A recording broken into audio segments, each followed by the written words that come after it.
This isn't just another royal headline. This is a full-blown collapse happening in slow motion right in front of the world. And the most shocking part? The people at the center of it may already know there's no way back. Markle will return to the UK for the first time in almost 4 years. If you're the royal family, and I know this for a fact from talking to people close to them, right? There's a lot of wariness about this, right? They don't trust them, period. They just don't trust them. I mean, Harry to them is like Brooklyn Beckham is to the Beckhams. Yikes, this is not a drill, it is official. Be afraid, be very afraid. Harry and Meghan are coming to the United Kingdom in July, and they're bringing the kids. Know from speaking to people around the royals, they're very concerned about this, right? They just think she will come in and she is getting desperate with her failure of her business stuff, and so she knows she needs to be seen. Why do you think they want to come back to this awful, racist, snobbish, cruel society and institution? Well, I think you can summarize it in 2 words: desperation and failure. Something has shifted, not quietly, not subtly, but in that eerie, uncomfortable way where everyone pretends nothing is wrong while everything is clearly falling apart behind closed doors. The conversation around Prince Harry and Meghan Markle isn't about reconciliation anymore. It's about whether the door has already been locked from the inside. And then comes Piers Morgan, stepping into the storm with a claim that doesn't just raise eyebrows, it detonates the entire narrative. Because when someone with long-standing connections starts speaking this bluntly, you have to ask, what is he hearing that the public isn't? He has direct sources from within the royal family who are telling him, no, we don't trust Meghan, no, we don't want her back, and are even comparing Prince Harry to Brooklyn Beckham. And that's where things start to feel less like gossip and more like a leak disguised as opinion. Because if those connections are even partially real, then what he's hinting at isn't speculation, it's a reflection of a mood building behind palace walls. A mood that isn't forgiving, a mood that isn't forgetting, a mood that has quietly reached a conclusion while the world was still debating possibilities. Trust, once broken, doesn't just heal because time passes. And here's the uncomfortable question nobody wants to answer. What if the royal family never intended to repair it in the first place? Because they left. We had a deal. And they are tearing up that deal. And I'll tell you what really upsets me is that deal was brokered by one of the greatest Britons in our history, icon.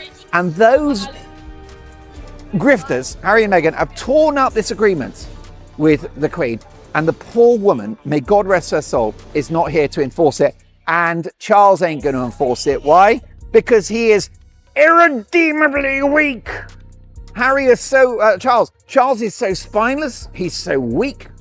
He's a kindly man. He's actually too nice for his own good. He's too good for this world. And what you need is somebody like William in charge, who has a ring of steel. He has ballast. William is a tough guy. He's a good-looking guy. He's intelligent. Because suddenly, it's not just about distance, it's about perception, about how Prince Harry is being discussed in rooms the public will never see, compared, measured, reduced to something far less royal than before. And that comparison, it didn't just trend, it lingered, it planted a question that refuses to go away. Has his position quietly changed from insider to outsider in the eyes that matter most? And if that's true, then every move, every statement, every attempt at reconnection begins to look less like progress and more like a struggle against a narrative already decided. Really doesn't like confrontation. No, he doesn't. He doesn't like everything to be chaotic and traumatic and combative. He would just like it to be calm so he can get on with doing a very good job, by the way, as our monarch, I think. And I think the trip to America was astonishingly successful and his greatest moment actually as a royal. So he's doing his stuff. He just wants the rest to just be calm. So I don't think it really, for him, he's like, well, obviously I'd like to see my son. But the problem is everyone around him is like, well, how do you trust him, sir?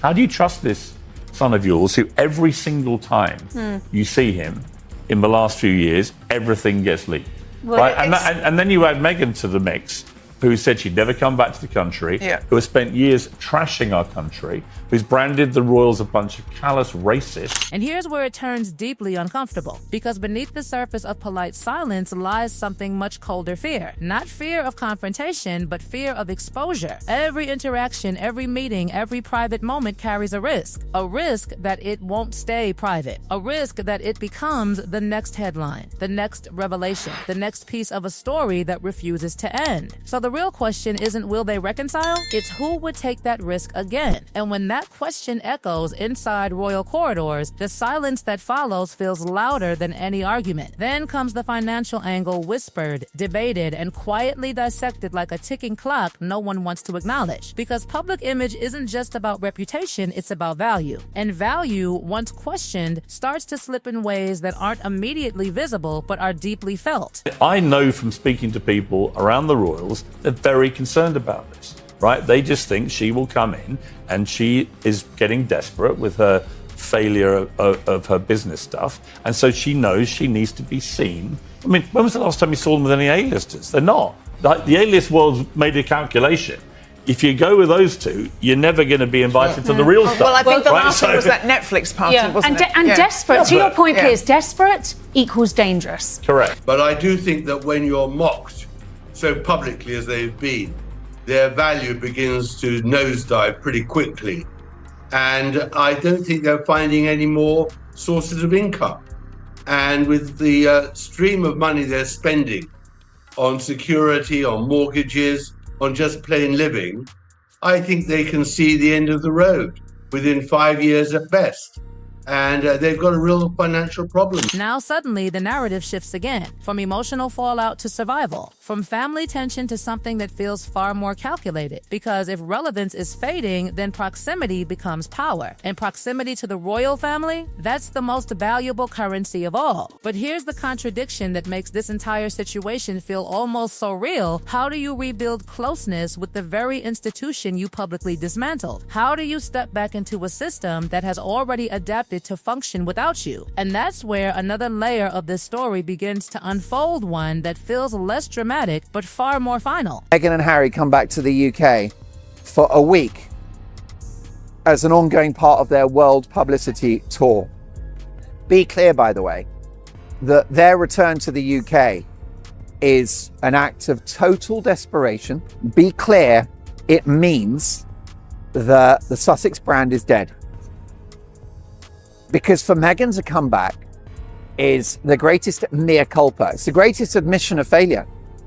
Because you see, Meghan would love never to come back, because she's going to be booed, we know that. Because behind all the emotional speculation, there's a structural reality quietly taking shape. The monarchy is changing, streamlining, tightening, becoming something smaller, more controlled, more precise. And in that version of the future, where exactly do Harry and Meghan fit? Not emotionally, not symbolically, practically, and the answer never seems to come, which might be the answer itself. But just when it feels like the story is closing in on a conclusion, something unexpected happens. A twist that reopens everything, a possibility that refuses to disappear. Because while the institution may be moving forward, there's still a father inside it, a grandfather, a man who may not see this purely as a strategic decision, but as something far more personal. And that's where logic and emotion collide in the most unpredictable way. And just when it feels like the story has reached its breaking point, it twists again. Because now the whispers aren't just about distance or distrust, they're about something far more explosive. A return, not a quiet visit, not a low-profile reunion, but a full-scale moment that could shake the entire royal structure simply by happening. Mechanism for stripping them of their titles.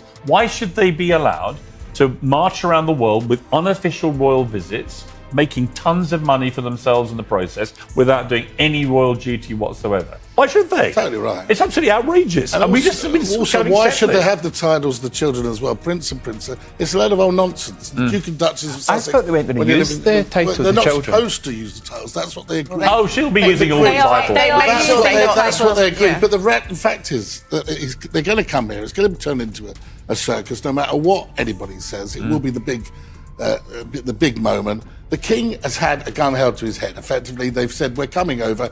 All the leaks have come out to say they're coming over with the kids. Therefore, what does he do? He says, OK, you can use the palace if you give enough notice. But ultimately, how long will he spend with them? No more than half an hour if it happens. Will Camilla be there? Absolutely not. Will William be there? Absolutely not. Will they meet their cousins? No, they won't. So how much has been repaired here? Nothing. Well, clearly there's an ulterior motive there. And in my opinion, it's Harry's and Meghan's decline. Their Q score is what we call it in Hollywood. Their popularity score has taken such a nosedive in the last 6 years. commercially, reputationally, Harry and Meghan need a little royal magic for them to continue to try to commercialize that proximity to the British royal family. Because think about what's really being suggested here. Not reconciliation as closure, but reconciliation as strategy. And suddenly, every decision starts to look different. The timing, the public appearances, the projects, the interviews. Were they expressions of independence or calculated steps leading back toward the very system they walked away from? And if that's even partially true, then the real question isn't whether the royal family will accept them, it's whether they believe this return is genuine or necessary.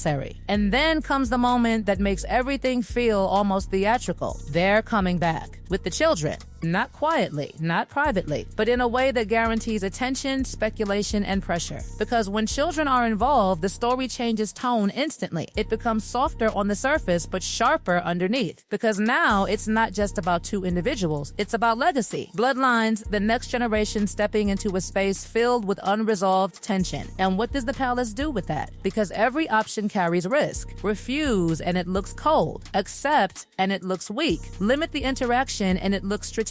Expand it, and it opens doors that may never close again. So the response itself becomes a signal, a message, a clue about where the real power currently sits. And then the conversation takes an even darker turn. Titles, not just symbols, but leverage, identity, status, and suddenly voices are growing louder asking a question that once felt unthinkable. Should those titles even remain? Because if you're no longer operating within the system, why carry its authority across the world? Why maintain the image without the responsibility? And the more this question is repeated, the less hypothetical it begins to sound. But here's where things get dangerously complicated, because stripping titles doesn't erase influence, it amplifies conflict. It transforms distance into confrontation. And in a situation already filled with tension, that kind of move wouldn't close the story, it would explode it. Then comes another shift, subtle but powerful. The idea that maybe, just maybe, this isn't about both of them equally. Because whispers begin to separate Harry from Meghan in a way that feels deliberate, suggesting different motivations, different directions, different futures. And suddenly, a new narrative starts forming, one where Harry looks back, where nostalgia creeps in, where the anger that once fueled everything begins to fade, replaced by something quieter, regret, longing, or simply reality catching up. And if that shift is real, then the consequences are enormous, because a divided direction creates instability, it creates unpredictability, and most importantly, it creates opportunity for the institution to respond differently to each of them, not as a unit, but as individuals. And then comes one of the most haunting pieces of this entire puzzle, a photograph, a moment that may exist but remains hidden, a meeting with the late Queen, a private interaction, a captured image that the public has never seen. And that absence feels louder than any confirmed detail, because in a world where everything is documented, everything is shared, everything is leveraged, why would something like that stay buried? Who controls it? Who benefits from its silence? And what does it reveal that hasn't been said? Because sometimes what isn't shown tells you more than what is. And as the pieces continue to fall into place, one reality becomes impossible to ignore. This isn't a story moving toward resolution. It's a story evolving into something far more complex, because the monarchy has changed. The players have changed. The stakes have changed. And the version of going back that people imagine may not even exist anymore. So where does that leave everything? In a place of tension, of uncertainty, of quiet decisions being made behind closed doors while the world watches from the outside, trying to connect dots that were never meant to be seen.